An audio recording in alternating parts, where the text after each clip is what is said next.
আমরা যে জায়গাটিতে দাঁড়িয়ে রয়েছি এটি হচ্ছে দুর্গানগর বলা হয়। এটি মূলত নোয়াখালী জেলা সদরের একটি ইউনিয়ন। নোয়ান্ন ইউনিয়নের ঠিক একেবারে বর্ডারে আমরা রয়েছি। এর পাশেই কিন্তু হচ্ছে বেগমগঞ্জ উপজেলার রাজগঞ্জ যে ইউনিয়নটি রয়েছে সেটি।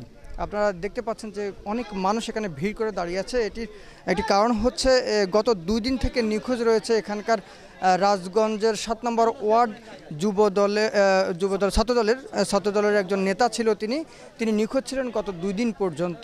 আজকে সকাল নাগাদ এখানে একটি সেফটি ট্যাঙ্কিতে, অর্থাৎ এটি পরিত্যক্ত একটি সেফটি ট্যাঙ্ক, ওখানে পলিথিন মোড়ানো অবস্থায় কিছু একটা দেখতে পেয়েছে এখানকার মানুষ। সেটি পুলিশকে জানানোর পরে সকালে পুলিশ এখানে এসে তাদের যে বেশ কয়েকটি টিম রয়েছে এখানে, জেলা সদরের একটি পুলিশের টিম রয়েছিল, বেগমগঞ্জ থানা রয়েছিল এবং ডিবি পুলিশের টিম, মোট 3টি ইউনিট এখানে এসেছেন। এসে কিছুক্ষণ আগে ঠিক 12টার দিকে এটি উত্তোলন করেছে পলিথিন যেটি মোড়ানো রয়েছিল সেফটি ট্যাঙ্ক থেকে। সেখানে নিশ্চিত হওয়া গেছে যে এটি মূলত ওয়ার্ড ছাত্রদলের সাবেক নেতা মীর হোসেন সাদ্দামেরই মরদেহ।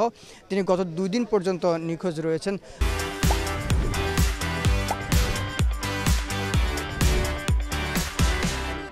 পরবর্তীতে তার পরিবারের লোকজন থানায় একটি সাধারণ ডায়েরি করেছিলেন। সাধারণ ডায়েরি করার পরে পুলিশ তাকে খোঁজে বের করার জন্য গত কয়েকদিন চেষ্টা করে আসছিল। সর্বশেষ গতকাল রাত 12:30টার দিকে পার্শ্ববর্তী যে ইউনিয়ন রয়েছে ছয়ান ইউনিয়ন, সেখানে মীর হোসেন শ্বশুরবাড়ির কিছু অদূরেই তার মোটরসাইকেলটি পাওয়া গিয়েছিল এবং বিকেলে, তার আগে যে বিকেলে এখন যে জায়গাতে মরদেহটি রয়েছে তার পাশে একটি ধান ক্ষেতের মধ্যে রক্তমাখা অবস্থায় দেখেছিল, ধান খেতে রক্তাক্ত অবস্থায় দেখেছিল।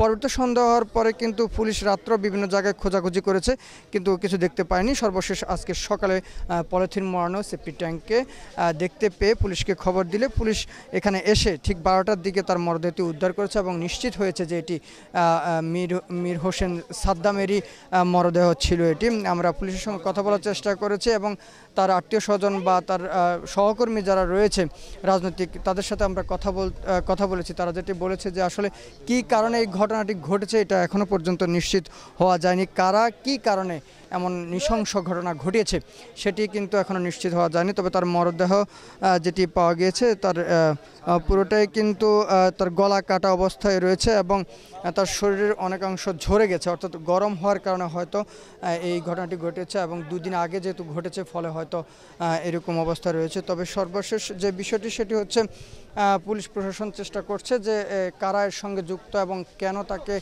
হত্যা করা হয়েছে সেটি তারা খোঁজ করে বের করার জন্য অবশ্যই চেষ্টা করবে। পুলিশ প্রশাসন বলছে তারা দ্রুত সময়ের মধ্যে এবং এটিকে হত্যা মামলা হিসেবে নেয়ার প্রসেসিং চলছে, এমনটি আমাদেরকে জানিয়েছে।